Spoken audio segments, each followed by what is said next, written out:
आणि तुझ्या मनात जी काही भीती असेल ती आधी काढून टाक बघू. हा अगं पण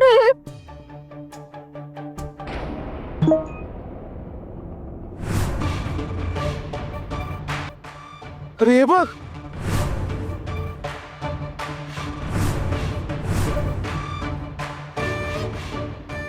अरे सगळीकडे व्हिडिओ व्हायरल झाली आहे. आंब्यातून रक्त येते ती वाली.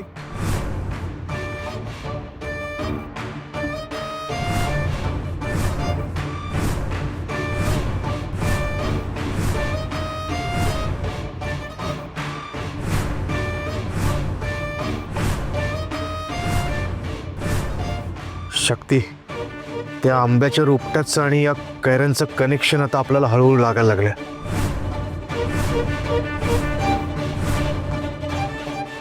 तू बरोबर बोलली होतीस. जर या युगात राक्षस असू शकतो तर त्या आंब्याच्या रोपट्यात प्रिन्स असूच शकतो.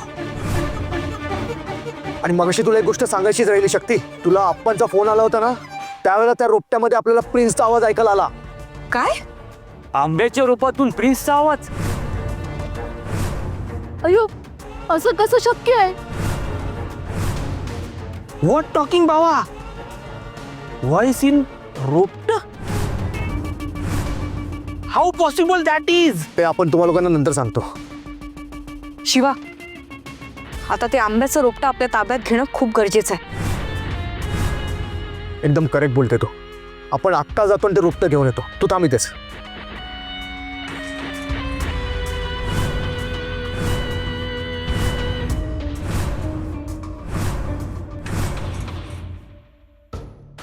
हे बघ चिटकुबा, माझ्याकडे दुसरा कुठलाच पर्याय नव्हता.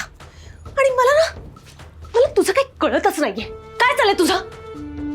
त्या प्रिन्सचं रोपटं बनवलंस आणि मला म्हणालास की जपून ठेव 48 तास. अरे 48 तास? तुला काय खाऊ वाटलं का 48 तास एका रोपट्याला सांभाळून ठेवणं?